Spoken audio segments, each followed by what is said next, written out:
तर मराठा कुणबी प्रमाणपत्र देण्यासाठी टाळाटाळ केली जाते। मराठा समाजाने पुन्हा एकदा आंदोलन करायचंय। मनोज जरांगे पाटलांनी मराठा समाजाला आवाहन केलं। कुणबी प्रमाणपत्र फडणवीसांनीच रोखलं, प्रमाणपत्र द्या आणि मराठ्यांची मन जिंका। जरांगे पाटलांनी आता फडणवीसांना विनंती केली आहे, कुणबी प्रमाणपत्र द्या अन्यथा तीव्र आंदोलन करू असा इशारा देखील आता मराठा आंदोलक मनोज जरांगे पाटील यांनी सरकारला दिला आहे।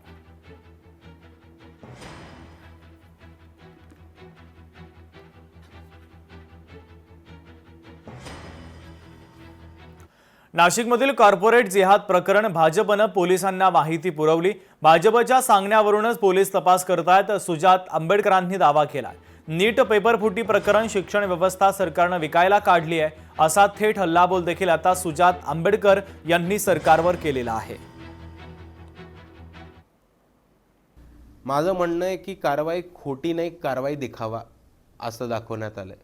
भाजपच्या लोकांनी एक स्क्रिप्ट लिहिली, त्यांनी एक नॅरेटिव्ह मांडलं आणि ते नॅरेटिव्हच खरं करून दाखवायचं म्हणून जी कारवाई केली त्या स्क्रिप्टप्रमाणे केली।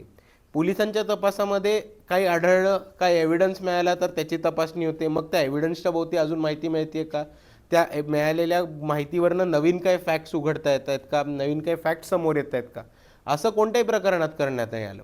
जे भाजपच्या लोकांनी स्क्रिप्ट दिले ते स्क्रिप्ट फॉलो करून A to Z शब्द वापरून त्याच्यामधले एक नॅरेटिव्ह उभं करण्याचा प्रयत्न केलाय। शिक्षण व्यवस्था ही या सरकारने विकायला काढलेली आहे। आपण जर बघितलं तर शिक्षण हा इकडच्या कष्टकऱ्यांच्या पोरांसाठी, शेतकऱ्यांच्या पोरांसाठी आणि तमाम वंचितांच्या पोरांसाठी एक पुढे जायचं चांगलं साधन होतं आणि संधी होती। आज शिक्षणाचं बाजारीकरण करणं, शिक्षणाचं खाजगीकरण करणं, स्पर्धा परीक्षामध्ये घोटाळे करणं, त्याच्याहून मोठे वन खातं, पोलीस भरती, तहसील, मिलिटरीच्या अजून नाही झाल्या पण पॅरामिलिटरीच्या सगळ्या परीक्षा ह्या त्यांनी स्पर्धा परीक्षा मोठ्या प्रमाणात बंद करून कंत्राटी भरती चालू केली। भोंदू अशोक खरात प्रकरणाला 2 महिने पूर्ण झाले। 2 महिन्यात राज्यभरात भोंदू बाबांच्या विरोधात 35 गुन्हे दाखल झालेत। महाराष्ट्र अंधश्रद्धा निर्मूलन समितीने या संदर्भात माहिती दिली। अनेक ठिकाणी पोलिसांकडून भोंदू बाबांचे दरबार उद्ध्वस्त करण्यात आले, तर ग्रामीणसह शहरी भागातही भोंदूगिरीचे अनेक प्रकार उघड होत आहेत। तर महिलांच्या लैंगिक शोषण आणि आर्थिक फसवणुकीची अनेक प्रकरणे आता समोर येत आहेत। तर खरात प्रकरणानंतर पीडित महिलांना पुढे येण्याची हिंमत मिळाल्याचा दावा देखील केला जातोय। विविध धर्मातील भोंदू बाबांवर कारवाई झाल्यानं अनिसनं हा मोठा दावा केलाय। जादूटोणा विरोधी कायद्याअंतर्गत आणि इतर कलमांच्या अंतर्गत गुन्हे दाखल करण्यात आले, तर अनिसकडनं राज्यभरातील 35 प्रकरणांची यादी जाहीर करण्यात आलेली आहे। भोंदू अशोक खरात याच्यावर पहिला गुन्हा दाखल होण्याच्या घटनेला उद्या 2 महिने पूर्ण होत आहेत।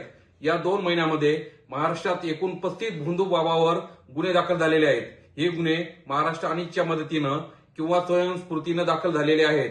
या घटनेमध्ये विशेषतः महिलांचे शोषण झाल्याचे प्रमाण दिसून येत आहे। खरात प्रकरणानंतर महिलांमध्ये लढण्याची हिंमत आली, त्यामुळे हे गुन्हे दाखल झाल्याचे प्रमाण वाढलेले दिसत आहेत। लोकशाही मराठी ऐका, पहा, जागरूक रहा।